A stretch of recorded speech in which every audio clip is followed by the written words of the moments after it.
Imagine growing up in a house full of people and still feeling completely alone. Imagine being told over and over that you were too much, too loud, too different, too much trouble. And then imagine one day actually believing them and walking away. This is the story of a girl named Claire from a small town in Ohio and the decision her family made when she was just 17 years old. A decision they thought was final. A decision they thought they'd never think about again. They were wrong. Because years later, that same family would sit around an empty table, staring at an empty chair, wishing, more than anything in the world, that they could go back in time and undo what they did. But by then, it was already too late. Stay with me till the end, because this story isn't just about one family. It's about every family that has ever pushed someone away without realizing what they were losing. And by the end of this video, you might just find yourself calling someone you haven't spoken to in a while. Let's get into it. Claire was the middle child in a family of 5. Her older brother, Josh, was the golden child. Good grades, star of the football team, everyone's favorite. Her younger sister, Ellie, was the baby of the family, sweet, quiet, and never in trouble. And then there was Claire. Claire asked too many questions. Claire didn't want to follow the same path everyone expected of her. Claire dyed her hair blue at 16, joined an art club instead of the honor society, and dreamed about moving to a big city to become a photographer instead of going to the local college like her brother did. To her parents, none of this made sense. Her father, a hardworking man who believed in doing things the right way, saw Claire's choices as rebellion. Her mother, exhausted from work and worry, saw Claire's differences as a source of embarrassment in front of relatives and neighbors. Every dinner became a battlefield. Every school event became a comparison. "Why can't you be more like your brother?" became a sentence Claire heard so many times. It stopped even hurting. It just became background noise, like the hum of a refrigerator. But the real problem wasn't Claire. The real problem was that nobody in that house had ever learned how to truly listen to each other. That single choice, to label instead of to listen, is where everything started to go wrong. Psychologists often talk about something called emotional neglect, and it doesn't always look like the dramatic kind of family conflict you see in movies. Sometimes it's quiet. Sometimes it looks like a perfectly normal household from the outside, a nice home, food on the table, clothes on your back. But inside, a child can still feel completely unseen. Claire's family wasn't cruel in an obvious way. Nobody yelled every day. Nobody hit her. But the small comments added up. The comparisons added up. The silence when she tried to share something she was proud of, that added up too. By the time Claire turned 17, she had built walls so high that even she didn't fully understand why she felt so disconnected from the people who were supposed to love her most. Then came the night that changed everything. It was a Friday evening in October. Claire had stayed out later than her curfew, not because she was doing anything dangerous, but because she'd been sitting at a small diner with a friend, talking about her dream of moving to New York one day to study photography. For the first time in months, she felt understood. She felt hope. But when she walked through the front door that night, her father was waiting in the living room, arms crossed, face like stone. "Where were you?" "Just out with a friend." "I lost track of time. I'm sorry." "You're always sorry. You never think about anyone but yourself." The argument escalated quickly. Old wounds resurfaced. Years of built-up frustration on both sides poured out in minutes. And in the heat of that moment, her father said something he could never take back. "If you can't respect this house, maybe you shouldn't live in it." Her mother, standing in the doorway, said nothing. Silence, in that moment, felt louder than any shout. Claire stood there for a few seconds, waiting, hoping someone would say, "Wait, we didn't mean that." But nobody did. So she packed a small bag that night, and by sunrise, she was gone. But days turned into weeks. Weeks turned into months.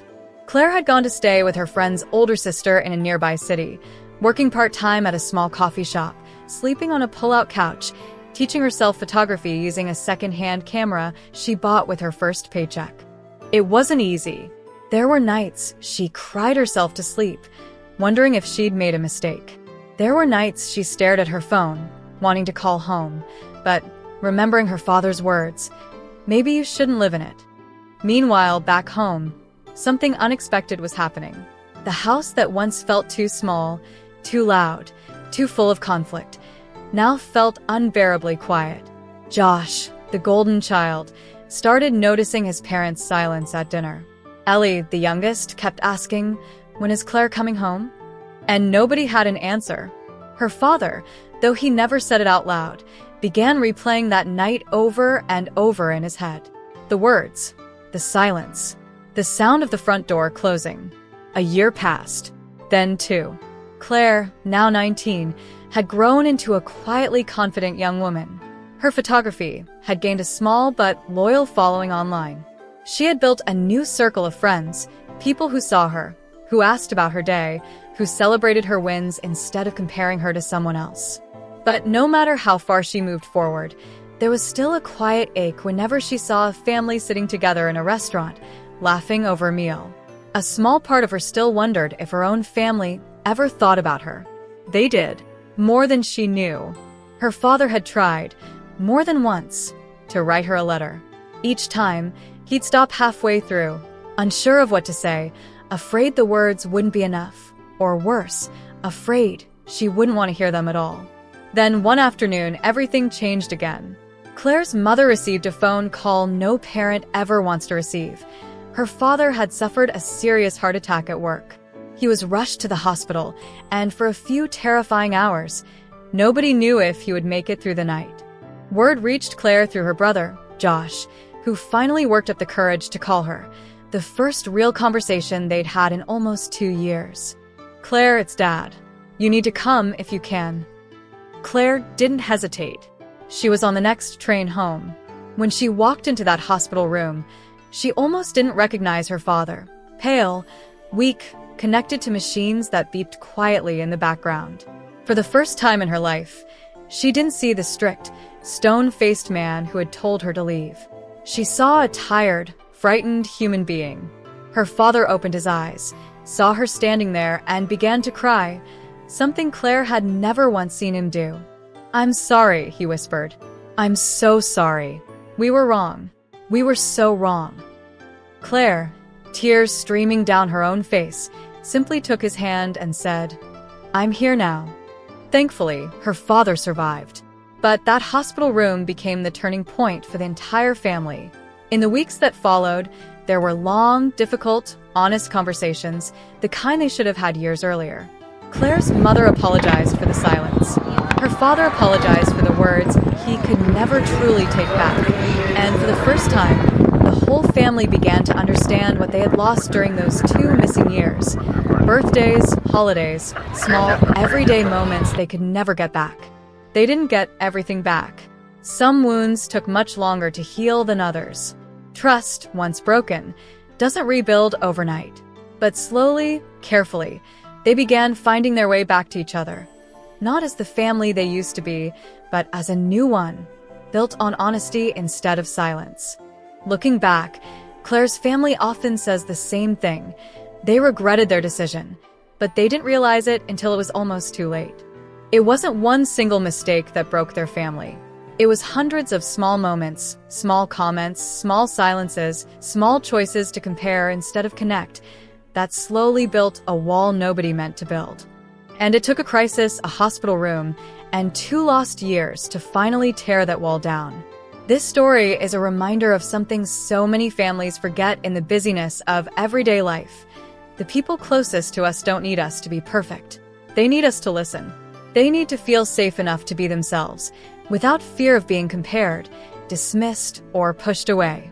Claire's story had a second chance. Not every family gets one. So if there's someone in your life you've been meaning to call, a parent, a sibling, a child, a friend, maybe don't wait for a hospital room to remind you how much they matter. So that was the story of Claire, a girl whose family made one decision they thought was final, a decision that nearly cost them everything. In simple words, sometimes the people we love the most feel the most invisible in our own homes. And often, it's not one big fight that breaks a family. It's years of small silences nobody bothered to break. If this story touched you, remember this. It's never too late to reach out, to listen, and to say, "I'm sorry," before life forces you to. Take a moment today. Send that message. Make that call. Don't let regret be the thing that finally teaches you what love should have taught you all along. If you enjoyed this story, please hit that like button, leave a comment telling me what part touched you the most, and subscribe for more real, emotional stories like this one every week. Thank you for watching, and I'll see you in the next video.